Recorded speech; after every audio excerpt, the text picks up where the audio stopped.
Tell me about your hair. Well, my dreadlocks, they're a symbol of a few things for me, which they are, some people who are Rastafarian will have dreads. Dreads were part of Hinduism, but I'm neither Rastafarian or Hindu. I did it because to me it symbolizes patience, because they take a long time to form. I've had them for about 2 years, and for the first year, honestly, you couldn't even really tell I had dreads. It just looked like I didn't brush my hair. Yeah. And so it symbolized patience, and it also kind of symbolized abandoning vanity and looking within yourself, because it's not conventional hair, and it's not something that people, like, you don't hear girls go, oh, I wish I had dreads. You always hear them say, oh, I wish I had silky long hair, you know. So it was kind of just going against the grain and staying true to myself instead of trying to copy some ideal, I guess, or trying to look a certain way just because that's what most people consider to be pretty in the United States. So Yeah. So how old are you? how old am I, or my dreads? Okay, I'm 20. You're 20. And at your age, you're this spiritual. Who do you think influenced you to be on this path? Well, I've always, since I was young, people were very encouraging to me. Like in school, my teachers would always say really kind things that really boosted my confidence. Like, oh, you're gonna do something great. You're gonna do something great. And I think that's true about everybody, though. You know, everybody has the potential to do great things, and so that's what I want to do. And by choosing a path that is always going to keep my health, mind, and spirit at the highest point, that's how you optimize yourself as a human being. And I think for me, a big part of it is meeting a lot of people, going to music festivals, because like I said, it's kind of interesting to talk to people and share perspectives and then apply the lessons they teach me to my own life. So I guess that's kind of what I would call my spirituality, is just interacting with others and watching people act out their passions, like art, or at a music festival, you know, there's live artists, there's the musicians on stage, and there's all these people who are just doing what they want to be doing and not copying a mold. So I appreciate that a lot. So the lesson here is to get out of your comfort zone, try to go see what other people are doing, learn about other cultures, learn about go in another city, another state, another country, another continent. Yeah, definitely. Travel is I think that's definitely a key to getting out of your habits and out of things you do without thinking. It makes you kind of question why you do certain things, and sometimes it's just because you don't want to do something just because that's how you were raised. You want to do it because that's the right thing to do. So yeah, you're gonna need a left lane. Sure. But we're still going now. Okay. It's like the third, fourth turn. Anyway. Oh, talk to me about this. There's a term they have been hearing on the internet. Entitlement, about millennials. Have you heard? Yeah, entitlement. A lot of people feel entitled, like they are owed something. But a lot of people who feel entitled, I think, don't realize that they feel that way. Everybody probably does to some extent. I'm not saying I'm some like perfect selfless being, but I think that comes from not recognizing what good you have already and being grateful for that, and feeling like everything should always be good all the time, and you should always have what you want right when you want it. Because that's kind of the culture that has been created, especially here in the United States, where everything is like right now and fast and mass produced, and you can get whatever you want whenever. It kind of creates that attitude. Yeah. So what message would you give to young people of your age about work and career advice? Work advice? Career, for example, how you choose your career.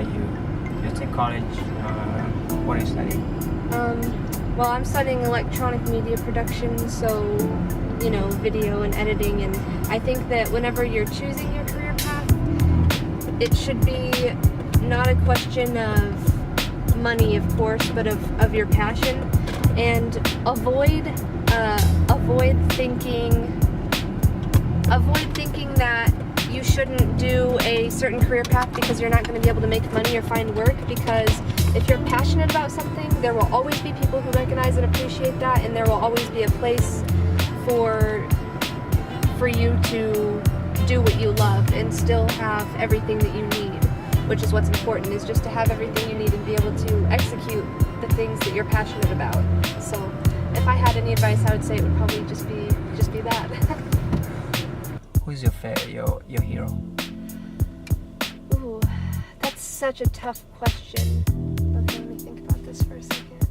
I think anybody who is like a documentarian for me is someone who I look up to. I can't really pick one, but Alex Honnold. He's a rock climber. He's a free climber, so he climbs with no harness, with no rope, really high, crazy distances, and he helps to bring water to countries that don't have clean water. He helps to give them a source of, I believe he builds wells. I could be wrong, but I believe he helps to build wells and give them a source of water. But he pretty much just travels all the time and does what he wants to do while still helping others.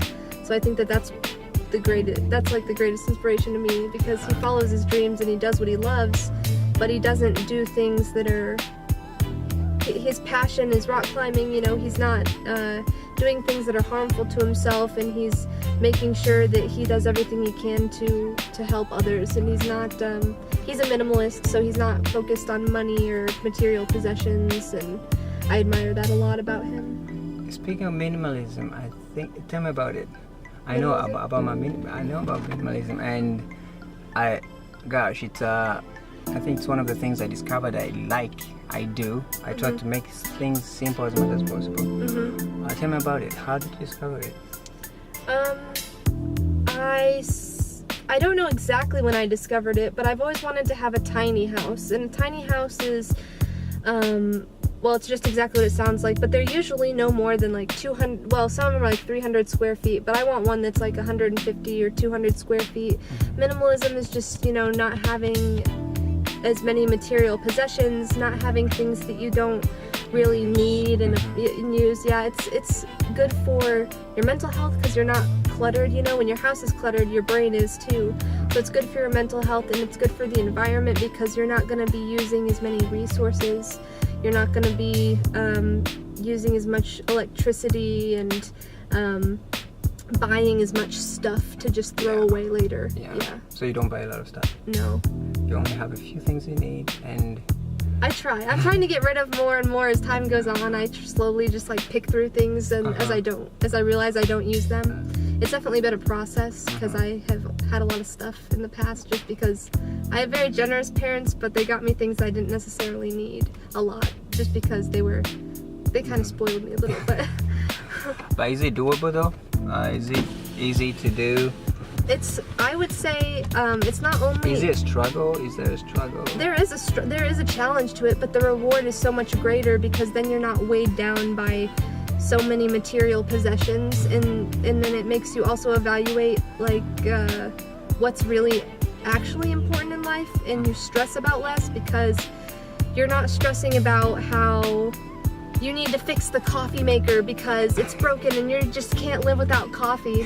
You're like, oh well, you know, I don't need a coffee maker, or I can just, you know, go my morning and drink water, and it just relieves stress, I think. Yeah.